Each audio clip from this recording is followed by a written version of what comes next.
Welcome to the Doggie Dojo. My name's Trevor Smith, and this is week 1 of handling foundations. We got a lot of great games. It's going to look a little different than my all-star foundations. We do have Mochi here, but we also have Disney as well. Mochi is my brand new to-buy home puppy that is learning all the foundations. Disney's a little further along the way, but he could always use some brushing up on his foundations as well. So it'll be cool for you guys to see and experience both the new dog experiencing the foundation behaviors and a semi-experienced dog going through the foundations. So the first game we have set up is reverse retrieve. What you're going to need is you're going to have to get your dog to stay, and you can utilize like a climb or platform to get your dog to stay, but you can also utilize a just being the dog on the flat. They don't have to be on a climb, but you're also going to use like a bowl for you to put treats into. So what you're going to do, this is great for start line behavior for dog agility. Make sure your dog can stay when you put down reinforcement. In the beginning stages with somebody like Mochi, I will put the reinforcement down after I release him off the stay. So I'm going to ask him to stay and right there. And if you need to brush up on the stays, like what he's doing right now, he's like, oh, I'm coming to get the cookie. Go ahead and do that right now. Just work on them staying on the platform, you moving a few steps away. I don't think I've ever had him stay on this particular platform, but he knows how to stay on a platform. We've done this before. So we're just kind of brushing that up for a little bit, take a couple steps back.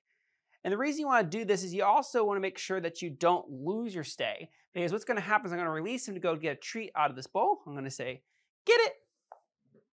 And then he goes and gets the food out of the bowl. I'm going to say, Mochi. And then give reinforcement. If you notice, what I was doing is I actually moved in the opposite direction of where he was heading to.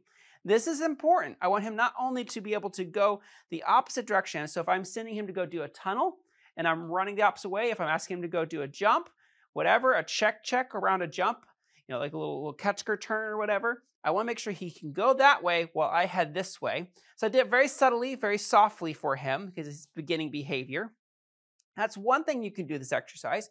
You can also, not only working your start line stays, but you're practicing. What you're going to be able to practice is front crosses and blind crosses as well. So this time I'm going to do a front cross with him. Once again, I'm putting more weight and reinforcement in the stay versus going to do the obstacle or go to get the reinforcement from the bowl. Get it. I'm going to turn towards him, rotate my body into a front cross, and then reward on my other side. So he started on my right, I rotate in front of him and got him to front cross. Try it again. So he's staying. Good job. Make sure that it's on my release, not his release. Tell him to get it. Rotate in front, and then reward on my left-hand side. This is great little practice for your own benefit, really, that you want to make sure your dog understands this. Now let's look at that as a blind cross. What would that look like as a blind cross? Now, if you guys caught and you were really good training sleuths, he actually released when I did this. And that's not what we want. So he did on the previous behavior, just before I released him, he saw my hand go down like that. And that can be a problem as well, because when you're sending your dog to obstacles, they may be thinking you're tossing a cookie down. Ugh. I am one of the kings of that problem. I have owned that problem because I've seen dogs when you toss your hand down, that becomes the release cue. And that's not the release cue, right? It is the get it word. So it's also important to say, get it, then toss the treat down. Blind cross where I'm not rotating my body, and then now he ends up on my left-hand side. Now we're starting on right, going on left. Let's try that from the left-hand side to go to right. It's just one of the ways you can practice your crosses before you actually start doing crosses. Toss my hand down, acting like my hand's getting tossed down. That's not it. Get it. Good. He's on my left, blind cross, and he's on my right. You can also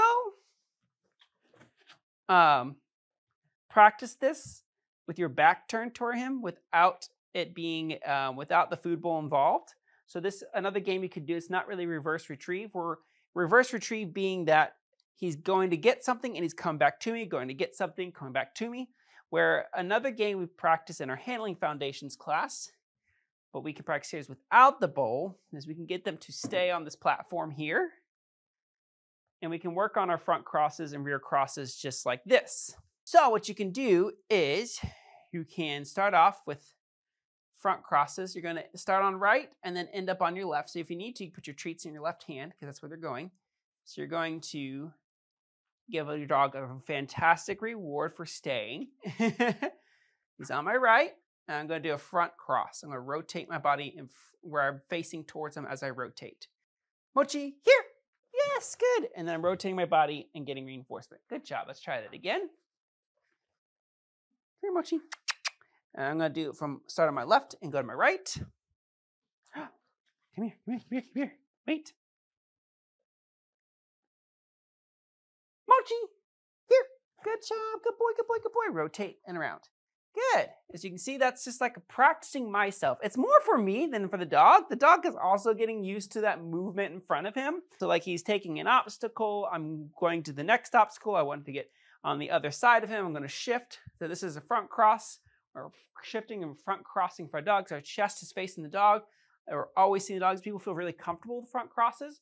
The thing with front crosses is it takes a lot of pressures on your knee and it slows down. So if I'm running with my dog next to him and I have to stop, turn my body in front of him and then go, it's not nearly as fast as what a blind cross looks like. So if I start him on my right, I'm going to do a blind cross. I'm going to say, Mochi, here, break. And I'm going to flip here. I'm keeping my back turned to him the whole time. With a puppy like this, one of the important things to do, and he was asking me to do this whole time, I'm going to say, break, free. And I'm going to get a toy. And sometimes what's good to do after a good training session is do a little play break and reset that brain. As you could tell, his brain was getting like, oh my goodness, it's fine, it's fine. So let's see what this looks like with Disney here in a second. Good job, good job, good job, good job. Good job, good job, good job. I'm gonna play this over here. Good job. Very good. Good job.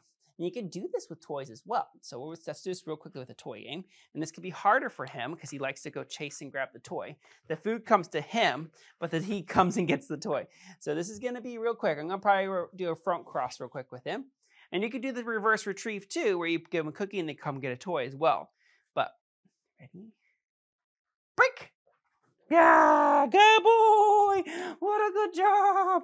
What a good boy! That was actually a blind cross. Good job. Here we go. We're going to do rotational front cross real quickly. Up here. Let's do it again. This is really good. Good impulse control. Good job. Good. Ready? We're going to do a front cross this time. Break!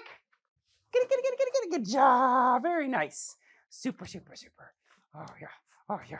Oh, yeah. Such a good job. Such a good job. Oh, so good. Oh, such a good job. You can see how the platform was very helpful for him to be successful in this. Let's get Disney. Ready, search. Get it. Disney! Go, go, go, go, go, go, go, go. All right. Oh, yeah. Yeah, yeah, yeah, yeah. Thank you. Thank you. Now let's push it a little bit with him. I'm going to toss a cookie. Sit, wait. Break, get it. Disney, good job. And he has to wait to get that cookie. Well, let's do that towards the audience. How's that sound? Ready? Toss a cookie. Didn't tell me you get it. Break, get it! Disney, good boy! Awesome! Super, super, super, super, super. Super, super, super. Awesome. Super. Okay, let's do it again. Break, get it! Disney! Yeah, get it! Good job! So, y'all can see how this kind of starts to build up behaviorally. He's going towards the cookie. I'm running away from him. It's going to be very helpful in the future when getting him to away from me in opposite motions from me and different exercises we're going to do in future classes.